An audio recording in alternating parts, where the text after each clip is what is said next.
بسم اللہ الرحمن الرحیم۔ السلام علیکم ورحمۃ اللہ وبرکاتہ۔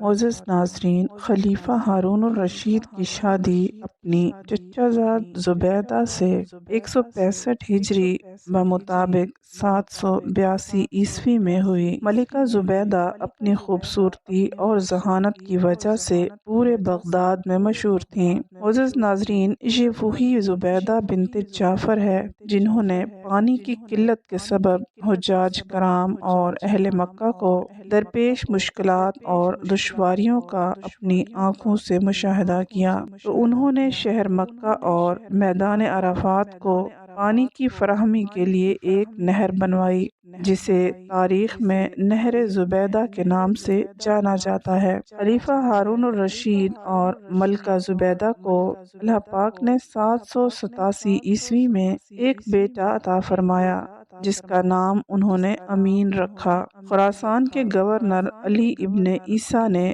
خلیفہ ہارون الرشید کو ایک کنیز تحفے میں دی، جس کا نام مراجل تھا۔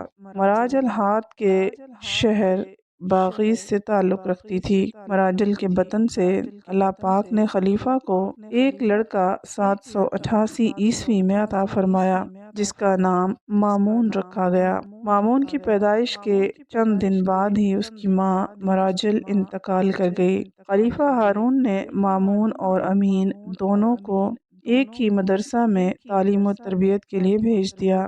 کچھ سالوں بعد خلیفہ اپنے خاص وزیروں کو لے کر اپنے بچوں کے مدرسے کی طرف ان سے ملنے کے لیے گئے۔ راستے میں خلیفہ کو حضرت بہلول دانا رحمۃ اللہ علیہ مل گئے۔ وزیر نے زبردستی ان کو اپنے ساتھ ملا لیا اور اونٹ پر سوار کر لیا۔ چنانچہ حضرت بہلول خلیفہ کے ساتھ ان کے بیٹے امین اور مامون کے مکتب پہنچ گئے۔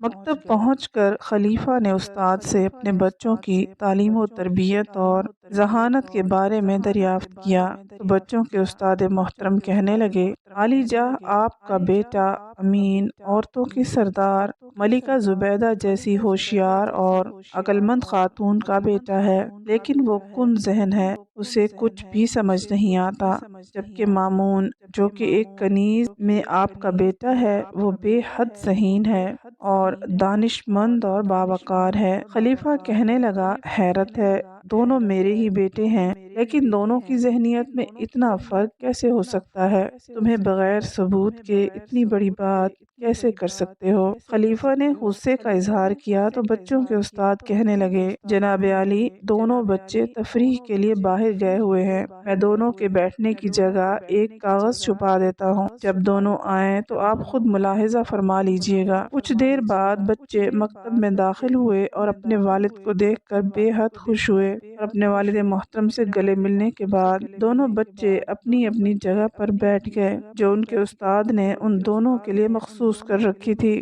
اور جہاں پر استاد نے ایک موٹا کاغذ چھپا دیا تھا۔ مامون بیٹھتے ہی کچھ مضطرب نگاہوں سے ادھر ادھر دیکھنے لگا، جبکہ امین اپنی جگہ پر اطمینان سے بیٹھا رہا۔ کیا بات ہے مامون، کچھ بے چین نظر آتے ہو؟ آخر استاد نے مامون کی بے چینی کی وجہ پوچھ لی۔ استاد محترم، میں اپنے بیٹھنے کی جگہ میں کچھ تبدیلی محسوس کر رہا ہوں، مگر سمجھ نہیں پا رہا، ایسا لگتا ہے جیسے میری جگہ کاغذ بھر اوپر ہو گئی ہے یا چھت کاغذ بھر نیچے ہو گئی ہے۔ امین، کیا تمہیں بھی کوئی تبدیلی محسوس ہو رہی ہے؟ نہیں استاد محترم، امین نے جواب دیا۔ خلیفہ تو جیسے دم بخود ہو کر رہ گیا اور سر کو پکڑ کر بیٹھ گیا۔ حضرت بہلول بھی یہ منظر دیکھ رہے تھے۔ بچوں کے استاد بولے، عالی جاہ، اگر اجازت ہو تو دوسرے کمرے میں چلتے ہیں۔ وہ بچوں کو ادھر چھوڑ کر دوسرے کمرے میں چلے گئے۔ خلیفہ نے حیرت زدہ ہو کر کہا، آخر کیا ماجرا ہے؟ امین کی ماں زبیدہ عرب کی ذہین ترین عورتوں میں سے ہے، اس کا کوئی مقابلہ نہیں، مگر اس کا بیٹا۔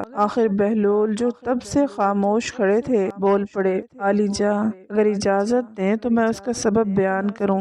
ہاں ہاں، ضرور کرو۔ خلیفہ بہلول کی طرف متوجہ ہوا۔ اولاد کی دانش مندی اور ذہانت کے دو بڑے سبب ہوتے ہیں۔ خلیفہ دلچسپی سے حضرت بہلول کی بات سننے لگا۔ حضرت بہلول کہنے لگے کہ اولاد کی ذہانت پھرتی اور دانش مندی کا پہلا سبب یہ ہے کہ عورت اور مرد کے درمیان فطری رغبت اور خواہش ہو تو ان کی اولاد ہوشیار، ذہین اور دانش مند ہوتی ہے۔ دوم یہ کہ عورت اور مرد مختلف خاندان سے ہوں، ان کی اولاد میں عقل اور دانش کی فراوانی ہوتی ہے۔ خلیفہ جلدی سے بولے، اس کی کوئی دلیل ہے تو بیان کرو، بنا دلیل کے میں کیسے مان لوں؟ خلیفہ نے بہلول سے وضاحت طلب کی۔ اس کی مثال درختوں اور جانوروں میں نظر آتی ہے۔ حضرت بہلول نے وضاحت بیان کرنا شروع کی۔ اگر پھل کے درخت میں کسی دوسرے پھل کا درخت کا پیوند لگا دیا جائے تو نہایت لذیذ اور عمدہ پھل پیدا ہوتے ہیں۔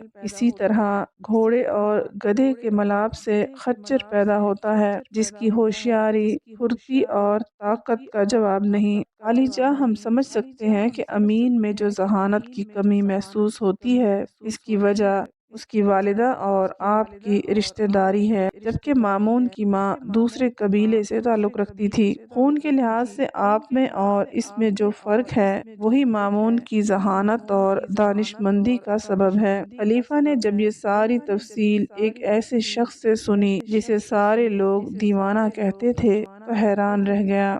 بچوں کے استاد بھی حضرت بہلول کی دانائی کی تعریفیں کرنے لگے۔ امید ہے آپ کو ہماری آج کی ویڈیو پسند آئی ہوگی۔ اگلی ویڈیو تک اجازت دیجیے۔ اللہ حافظ۔